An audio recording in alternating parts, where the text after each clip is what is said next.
Allow it. No, so we just watched the season 3 finale of Star Wars Rebels, and what a season it has been. Obviously, last week we had the huge Darth Maul extravaganza.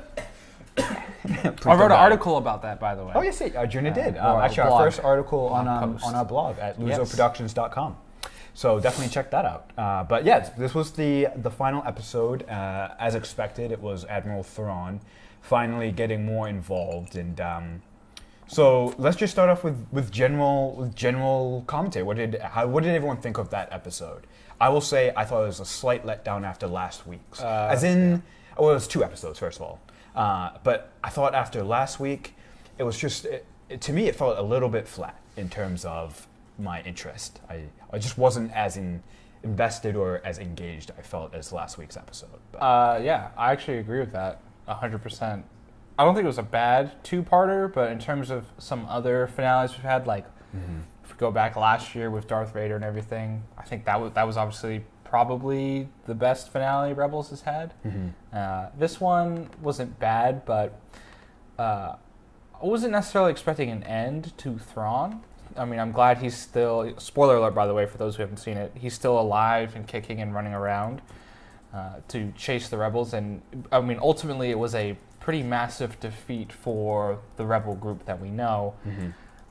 They lost a lot of their supplies. They lost Chopper Base. Commander Sato perished. They lost Kanan and Ezra have lost their ability to communicate with the Bentu because they were pretty much kicked off the planet, and they angered him. Kanan really angered the Bendu. Yeah, they lost their big carrier ship that was like a whole arc within Rebels. So a lot of losses. But I guess I thought there would be a little more casualty. There would be more casualties for the Rebel team, like Agent Callus, for example, escaping at the end. I did not. I thought he was going to die. So that was a little surprising, and I didn't expect. Even though Thrawn won, he didn't end up capturing any of the main characters, or really, it doesn't seem like he captured many rebels at all. It still allowed some to escape. Yeah. So even though he had this massive win, from the narrative that we care about of the whole rebel crew, he didn't kill any of them or capture any of them. So it seems like, from our perspective, it's a win.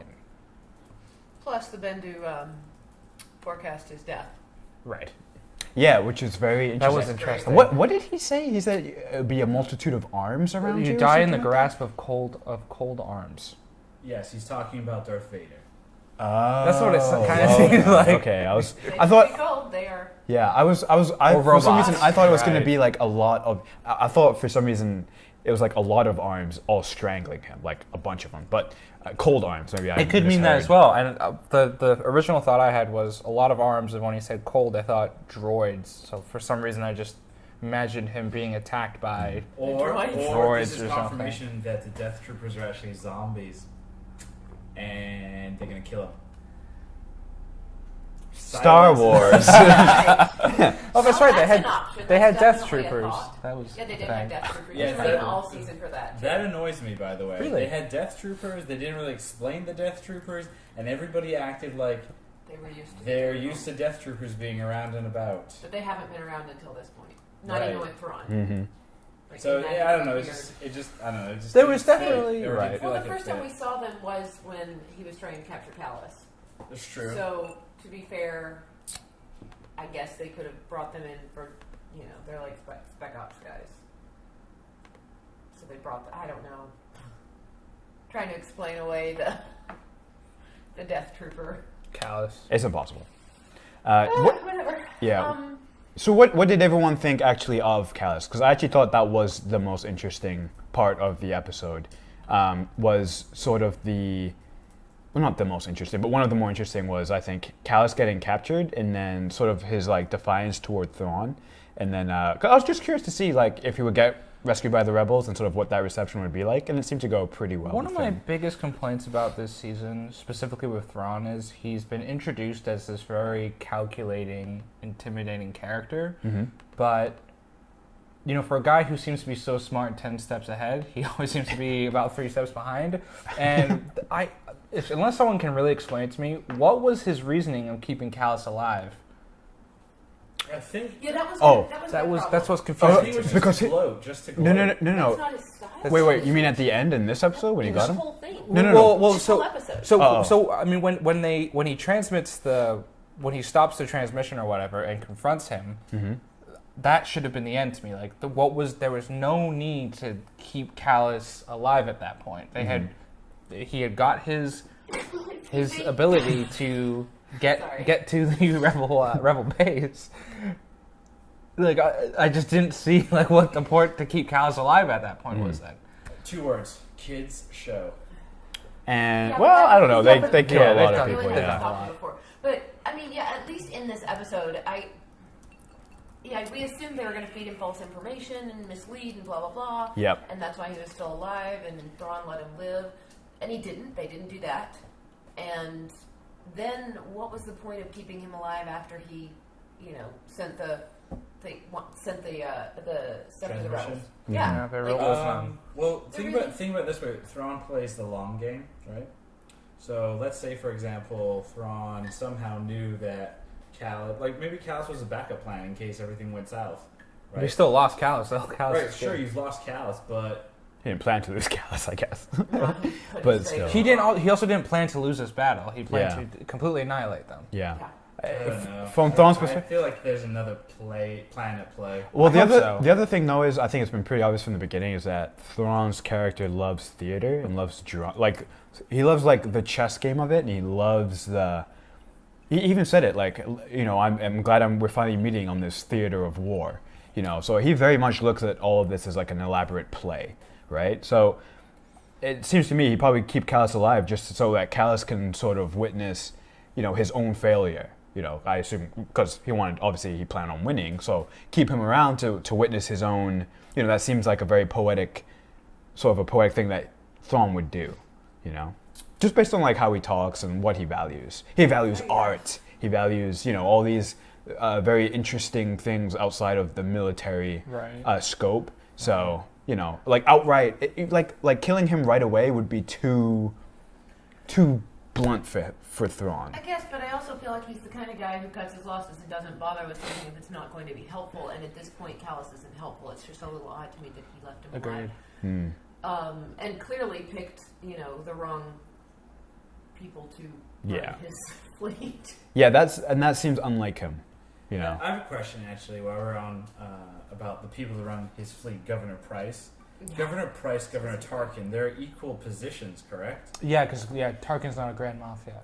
So this is interesting. before he becomes Grand Moff. But- He becomes Grand Moff by the time the events of Rogue One come around, Right. correct? Yes. So, sorry, I didn't mean to cut you off. You're thinking. I was going to I guess my thing is everybody seems to already kind of just bow their head to Grand Tarkin. Moff. to So- Tarkin Because already. he's a Grand Admiral. In Catalyst, I don't know what the... which is the book that leads up to Rogue One. Rogue One, even back during the end of the Clone War, Tarkin was already positioning himself to be.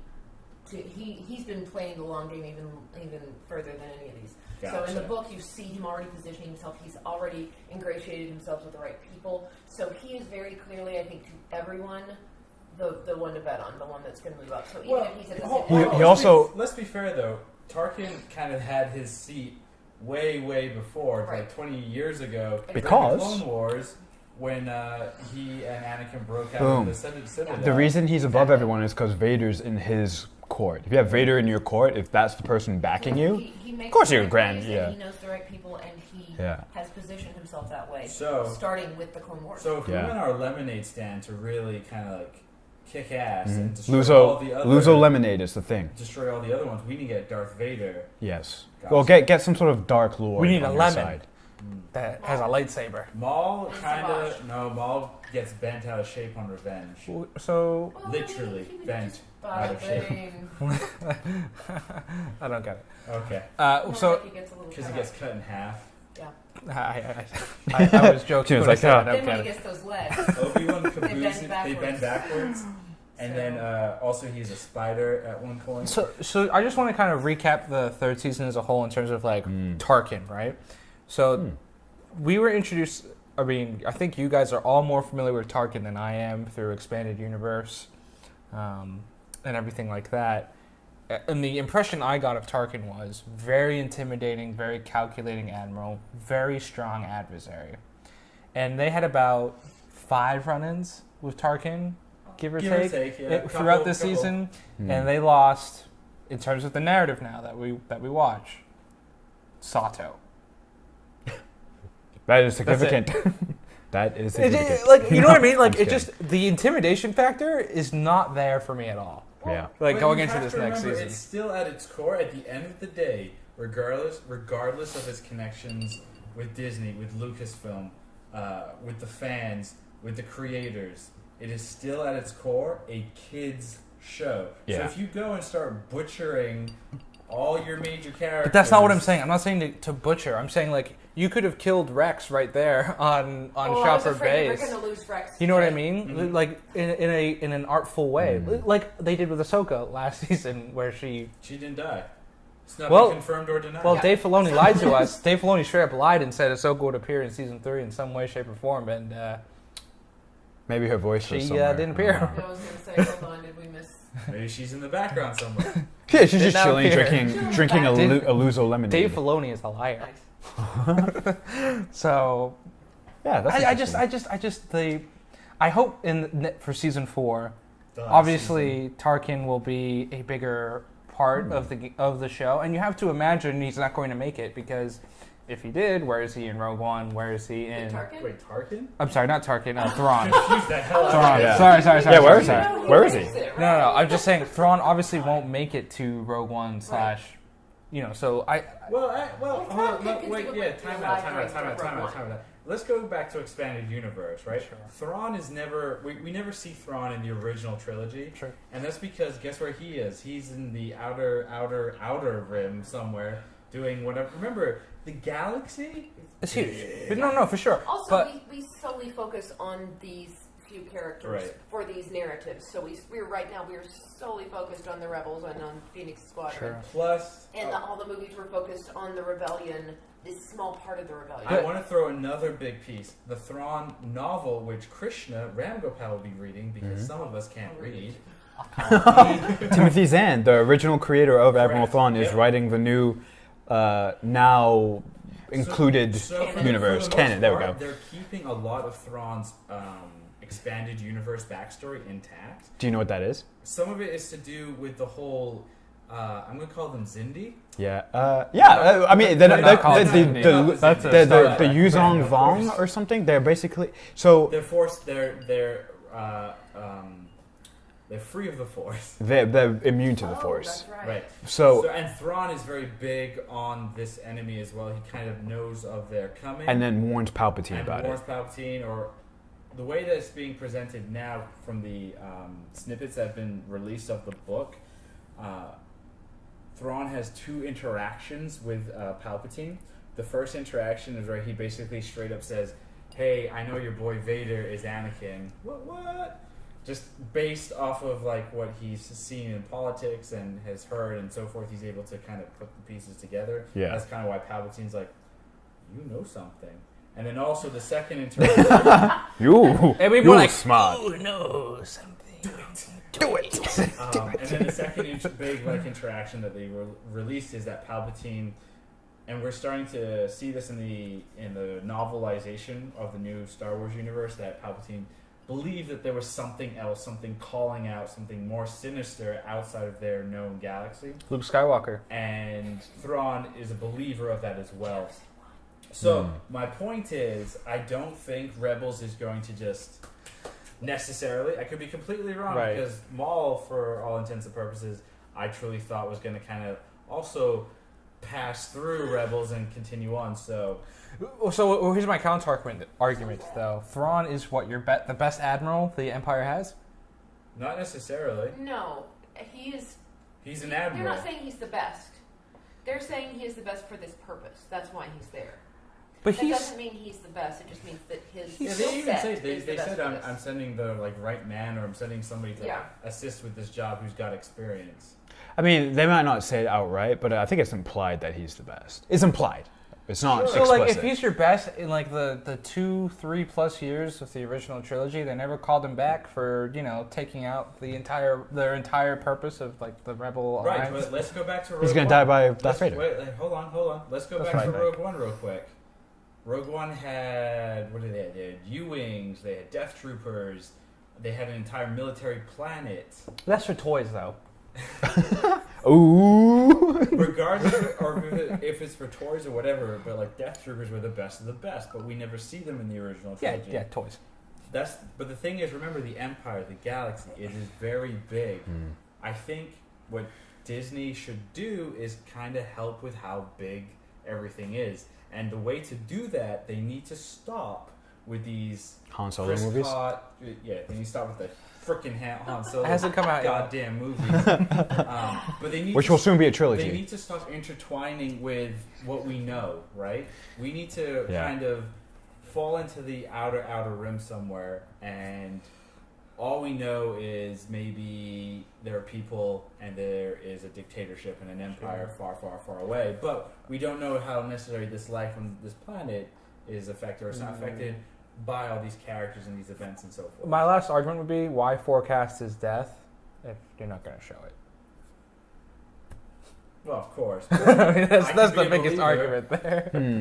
Like, you know what I mean? Like, Dave Filoni even said last week the reason they showed the last scene with Luke like running across is just because like we're very conscious of like who our audience is, and even though 95% of our audience has seen Star Wars and knows Star Wars, there's still that small faction, however it may be, that's never seen Star Wars before, and this is the only Star Wars they've ever consumed, and they very much go along the lines of, this is the thing you're watching, and you don't know a ton of the backstory necessarily, or the front story, because this takes place in the middle.